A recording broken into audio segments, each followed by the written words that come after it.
ओम शांति। तो पिछले कुछ बार हमने आत्मा, परमात्मा और वो तीन लोकों की बात की थी, है ना? जी बिल्कुल। एक बुनियाद हमने तैयार की थी। हाँ। तो आज हम एक बहुत ही अनोखे विषय पर बात करने वाले हैं, कालचक्र, मतलब समय का ये पूरा विश्व नाटक। जी, कालचक्र। हमारे पास जो सामग्री है, जैसे हम कालचक्र, समय का विश्व नाटक के कुछ अंश, वो समय को एक बिल्कुल अलग ढंग से देखते हैं। सही। तो आज का हमारा इरादा यही है कि समय की ये जो चक्रीय मतलब साइक्लिकल अवधारणा है, इसको थोड़ा समझें। हाँ, और ये भी कि इतिहास कैसे खुद को दोहराता है, क्या ये सच में होता है? और वो जो हर संस्कृति में एक स्वर्ण युग या पैराडाइज की याद सी होती है, वो क्यों है? बिल्कुल, आज इसी पहेली को इस स्रोत के आधार पर सुलझाने की कोशिश करेंगे। तो सबसे पहला सवाल मन में यही आता है कि भाई समय क्या है? क्या ये बस एक सीधी रेखा में चलता जाता है या कुछ और है? हाँ, और ये जो कहते हैं कि इतिहास दोहराता है, इसका असल मतलब क्या है? और सबसे जरूरी, हम अभी कहाँ हैं इस पूरे चक्र में? देखिए, आमतौर पे तो हम समय को लीनियर ही समझते हैं, है ना? अतीत से भविष्य की ओर। हाँ बिल्कुल। लेकिन ये स्रोत कहता है कि जरा प्रकृति को देखो। विज्ञान भी ये मानता है कि प्रकृति में लगभग सब कुछ वो साइकिल्स में, चक्रों में चलता है। हाँ, ये तो है। जैसे मौसम बदलते हैं, फिर वापस आते हैं, दिन रात होते हैं, सांसें चलती हैं, दिल धड़कता है, वो वाटर साइकिल है, सब कुछ। ब्रेन वेव्स भी साइक्लिकल हैं। तो अगर सब कुछ चक्र में है, तो समय सीधी रेखा कैसे हो सकता है? ये है तर्क। स्रोत का मुख्य तर्क यही है, अगर हर सिस्टम चक्र में है, तो समय जो इन सब का आधार है, वो लीनियर कैसे हो सकता है? अच्छा। हिंदू दर्शन में भी कल्प की बात आती है, और ये जो स्रोत है, ये खास तौर पर 5000 साल के एक चक्र की बात करता है। 5000 साल। ये भी कहता है कि पूरा दुनिया का नाटक हर 5000 साल में हूबहू, मतलब आइडेंटिकली दोहराया जाता है, जैसे कोई फिल्म। हाँ, जैसे प्रोजेक्टर पर फिल्म फ्रेम दर फ्रेम रिपीट होती है, बिल्कुल वैसे ही। ये तो बहुत बड़ी बात है। जी, और इसे वो थर्मोडायनेमिक्स की नीम से भी जोड़ते हैं कि कोई भी सिस्टम व्यवस्था से शुरू होता है, ऑर्डर से। हाँ।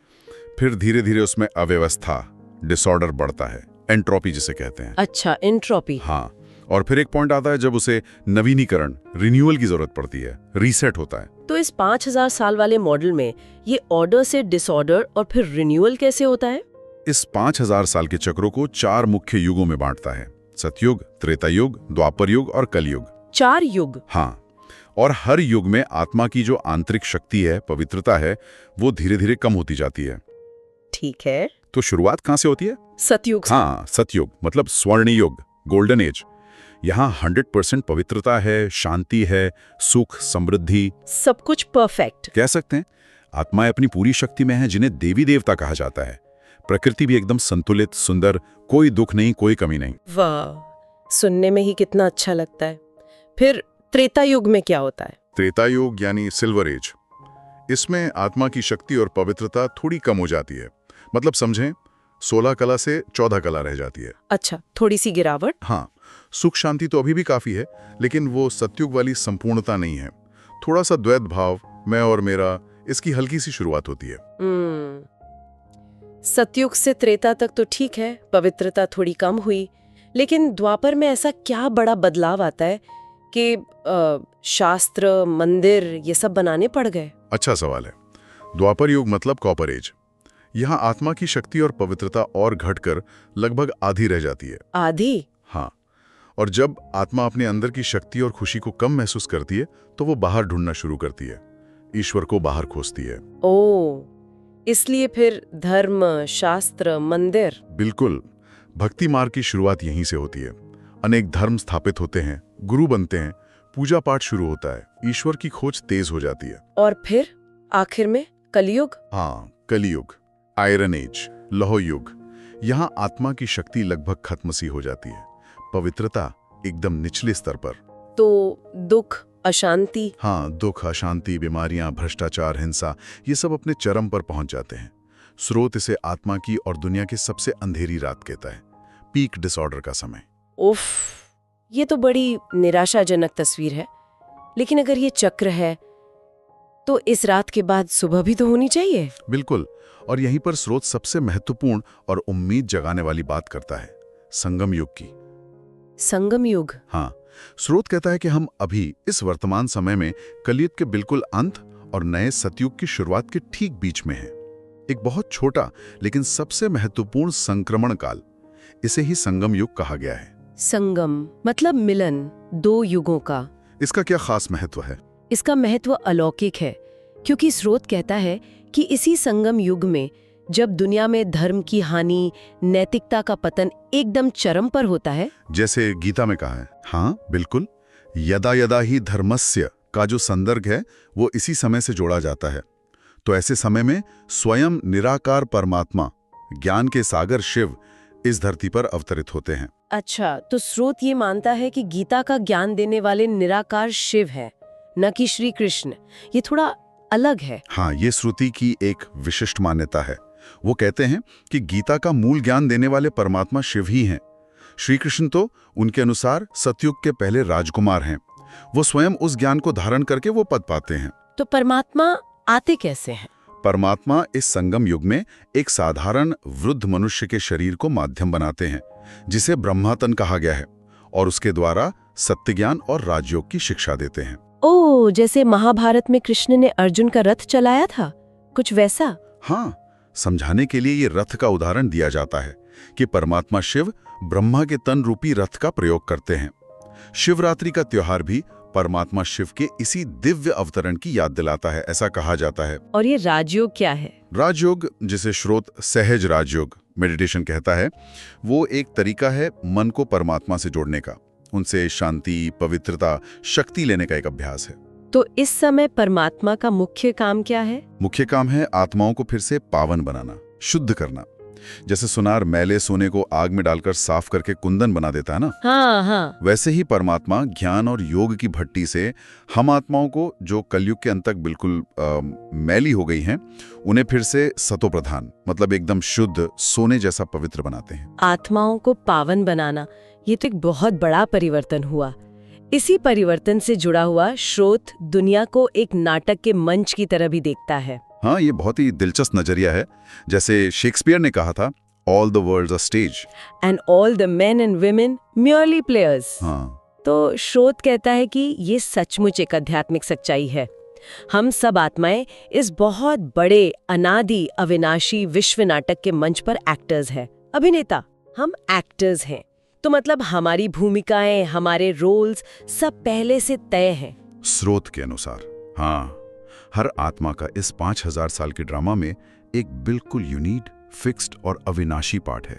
यूनिक भी और फिक्स्ड भी। जी, कोई भी दो आत्माओं का पार्ट एक जैसा नहीं होता, और न ही कोई आत्मा अपना पार्ट भूल सकती है या बदल सकती है। ये हर 5000 साल बाद हूबहू रिपीट होता है।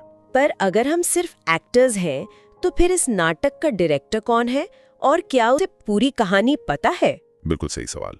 जैसे नाटक में एक्टर को सिर्फ अपना रोल पता होता है, पूरी स्क्रिप्ट नहीं, हाँ, वैसे ही हम आत्माएं अपने पार्ट के भाव में हैं। लेकिन इस नाटक के डायरेक्टर, निर्देशक स्वयं परमात्मा हैं। वो तीनों कालों को, तीनों लोकों को जानते हैं। अच्छा। और वही इस संगम युग में आकर हमें इस नाटक के आदि, मध्य और अंत का पूरा ज्ञान देते हैं। ये हूबहू दोहराव और 5000 साल का समय, ये थोड़ा चौंकाता है, क्योंकि आमतौर पर तो हम लाखों करोड़ों साल की बातें सुनते हैं युगों के बारे में।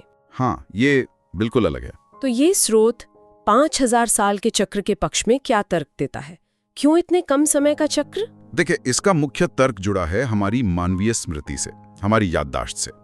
आप देखें, लगभग हर धर्म, हर संस्कृति में एक शुरुआत के समय की याद है, एक बेहतर समय। हाँ, जैसे स्वर्ग, बेहिश्तर, गार्डन ऑफ ईडन, सतयुग। बिल्कुल। स्रोत का तर्क ये है कि अगर ये चक्र लाखों करोड़ों साल का होता, तो इतनी लंबी अवधि के बाद ये जो सामूहिक स्मृति है, कलेक्टिव मेमोरी, वो बची नहीं सकती थी। हाँ, ये सोचने वाली बात है।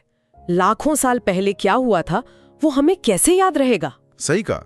5000 साल का जो ये छोटा चक्र है, यही इस बात को समझाता है कि हमें उस अच्छी दुनिया की एक धुंधली सी याद क्यों है। अच्छा, और कोई तर्क? हाँ, और भी हैं। जैसे जितने भी बड़े धर्म आज मौजूद हैं, उनका अगर आप इतिहास देखें तो वो कुछ हजार साल से ज्यादा पुराना नहीं है। फिर जो पुरानी सभ्यताएं थीं, मिस्र की, मेसोपोटामिया, सिंधु घाटी, वो एकदम से विकसित हुई और फिर अचानक जैसे गायब हो गई। ये भी एक तरह के रीसेट का इशारा हो सकता है। अच्छा, और पर्यावरण या कैलेंडर वगैरह से भी कोई लिंक है? हाँ, स्रोत वर्तमान की जो पर्यावरणीय समस्याएं हैं, क्लाइमेट चेंज, प्राकृतिक आपदाएं बढ़ रही हैं, पानी की कमी, इन सबको भी चक्र के अंत के लक्षण मानता है। जैसे कोई मशीन पुरानी होकर खराब होने लगती है। हाँ, और साथ ही कई पुराने कैलेंडर हैं जैसे माया कैलेंडर या कुछ भारतीय गणनाएं भी, उनमें भी एक बड़े चक्र के अंत और नई शुरुआत की तरफ इशारा मिलता है। तो इन सब तर्कों का निचोड़ यही है कि ये 5000 साल का चक्र है और इतिहास सिर्फ मिलता जुलता नहीं बल्कि अक्षरशः मतलब आइडेंटिकली रिपीट होता है।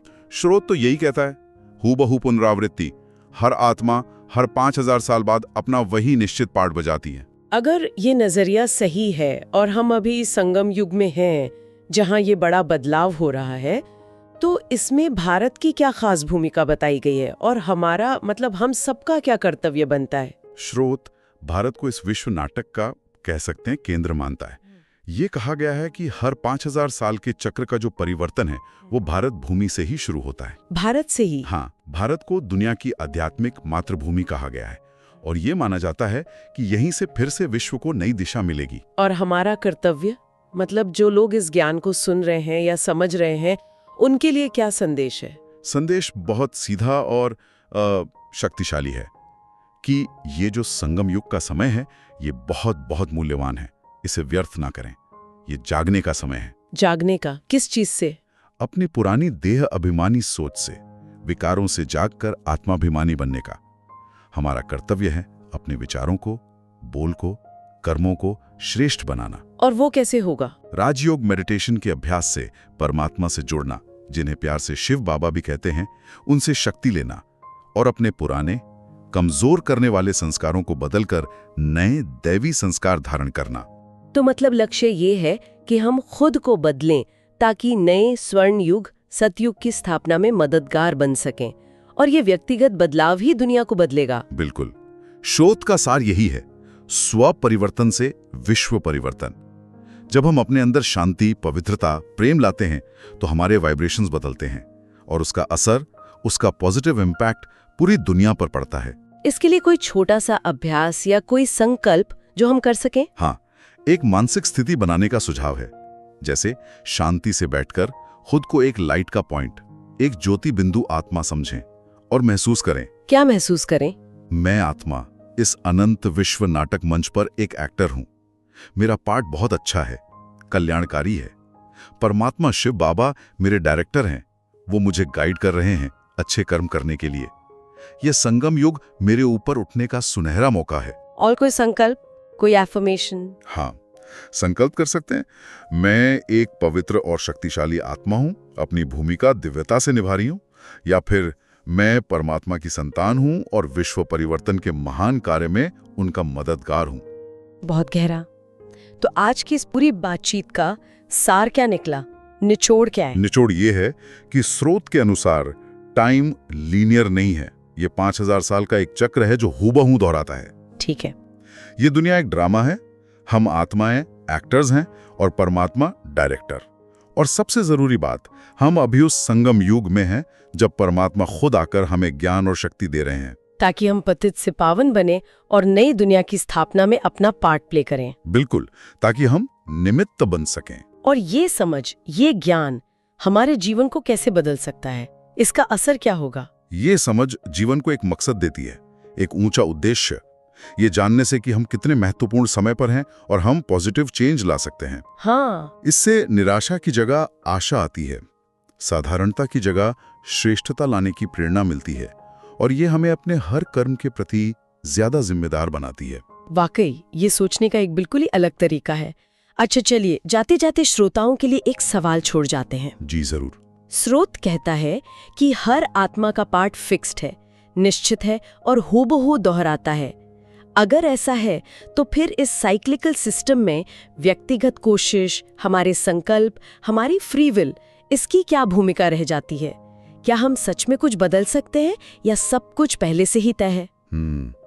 ये प्रश्न हमें अपनी जिम्मेदारी और हमारी जो क्रिएशन की पावर है उस पर गहराई से सोचने पर मजबूर करता है। बिल्कुल, इस पर जरूर सोचिएगा। कल हम कर्म के नियम पर और गहराई से बात करेंगे कि कैसे हमारे हर संकल्प, बोल और कर्म हमारी डेस्टिनी बनाते हैं। तब तक के लिए ओम शांति। ओम शांति।